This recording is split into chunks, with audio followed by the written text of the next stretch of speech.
I don't feel like I'm a great artist. I feel like I'm like a fan of my own work. If I could make my artwork famous without me being famous, I would love to do that. That's my goal with my artwork, is to make it beyond the test of time. Adam is working on something that is larger than a pretty picture. He is creating a piece of art that I think will be timeless. It's a conversation about things that are going on that need to be talked about, like greed and vanity and materialism. And I just think that the topics are important, and to see them illustrated so beautifully, I think is impressive.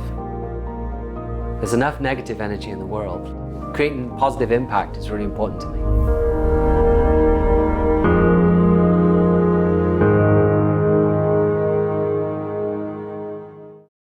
So my teacher, I guess, struggled to grade my work because there was nothing to compare it to.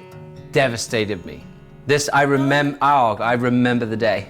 Oh, wow. To this day, I remember when I showed it to her and she just casually wrote 8. And I was just like, really? And she said, that's disgusting, 8. She said that's disgusting? Mm-hmm. Oh, it's devastating.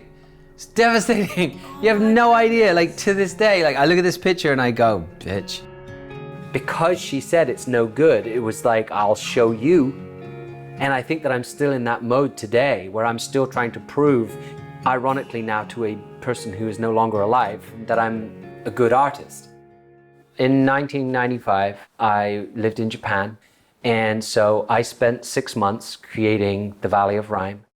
The Valley of Rhyme is 50 rhymes taken from rhymes that my mother used to say to me when I was a child, and put all together into a large watercolor piece. And I entered it into a competition called Tokyo 10 at the Tokyo National Museum in 1995, and I won. 10 years later, the Valley of Rhyme was turned into a book and has all of the 50 rhymes broken out inside that book. It's so funny because I've drawn hundreds, if not thousands, of paintings since that piece, but that's what you're known for. It's kind of like Robert Downey Jr., right? Doesn't matter what he does, he's Iron Man. And because like I wasn't very confident at drawing, so I had to keep on doing lots of, like, keep on drawing animals to get my confidence up and everything. So anyway, I thought to myself, wouldn't it be cool to do a really big painting? Like, because I was like so unconfident, right? So this is so huge. Here's where I went, okay, these are all the rhymes that I remember as a kid. And I got 50 rhymes, right? The original sketches. So all of these are in the big painting. Mm-hmm. Humpty Dumpty. Yeah. There's the Queen, Rub-a-dub-dub, 3 men in a tub. There's the original. Whoa. The original map out. I'm telling you, it's a big deal. This is gonna be worth something one day. The thing is, like, I just get really proud of it's like, damn, I did a lot of work here, you know, like. How many times in your life can you say that you have done something that's trumped that thing that you've been known for? The Times of Rhymes are 50 rhymes that I wrote about the times that we live in today, addressing social issues like poverty and greed, but also some fun ones like ice cream flavors and sauces. I originally drew the Times of Rhymes on an illustration board that was 30 inches by 40 inches using pencils. I decided to create the Times of Rhymes with watercolor, but with the changing technology, the iPad Pro seemed to be a much better medium to create the work with. So I used the iPad Pro and a program called Procreate, and then I'm piecing it all together in Photoshop.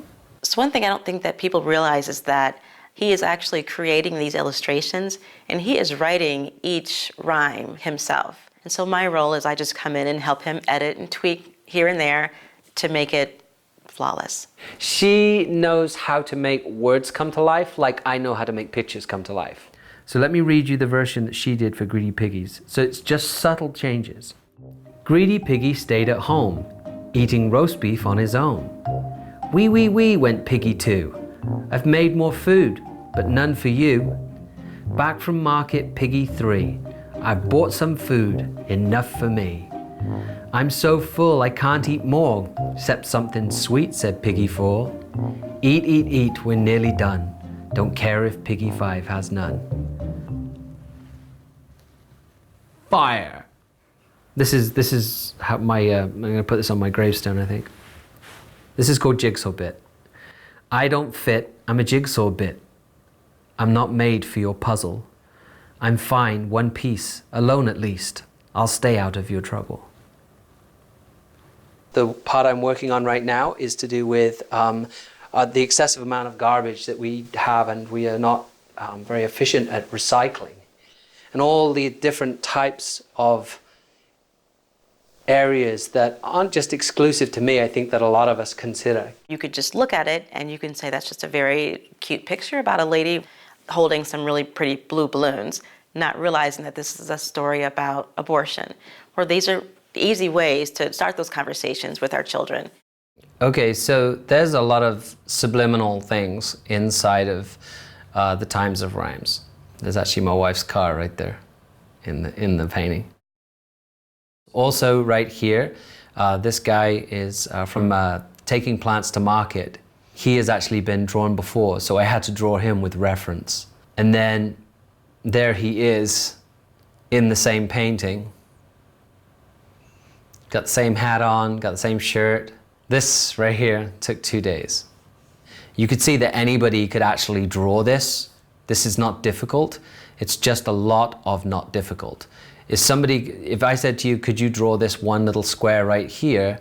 They probably could. It would probably take them, 10 minutes or so. But then when you do it for 4 days, you get something remarkable. That's what's cool to me, is doing those little extra things that, at the end of the day, this picture is going to be, this guy is only a couple of inches tall at best. And yet there's still gnats on flowers. To me, that's it's a little much. This is what's really, really exciting to me, is that the Times of Rhymes, for the first time in, 22 years, that I am going to top something that I am mostly known for. As an artist, one of the things I enjoy doing the most is just staying at home and just drawing. And a lot of people go, well, why don't you come out? Why don't you come and be a part? Why don't you socialize?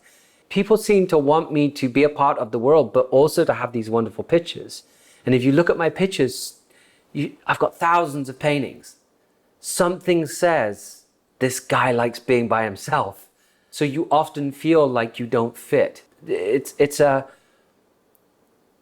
I don't fit. I'm a jigsaw bit, and I'm just not made for this puzzle.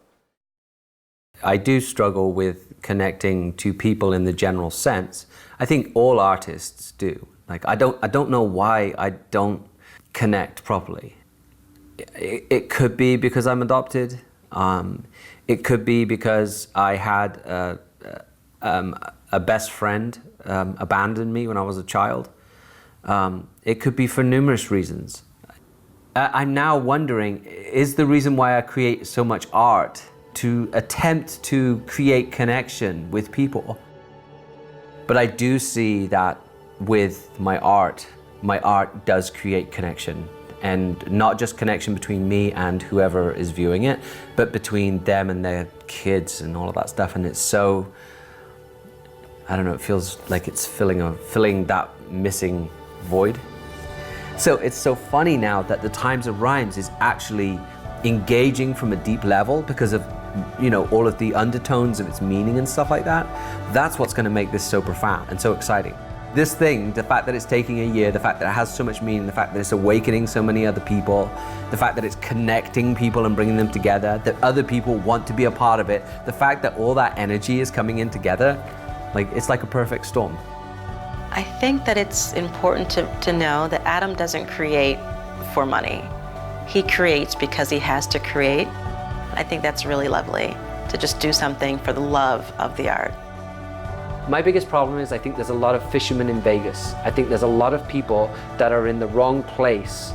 If you're a fisherman and you're in Vegas, there's no water. You're not going to be able to do the thing you're supposed to do. And I love creatives when they find that thing that they're supposed to do and they get to live in that environment. I'm just one of those lucky guys. I'm the fisherman that found water.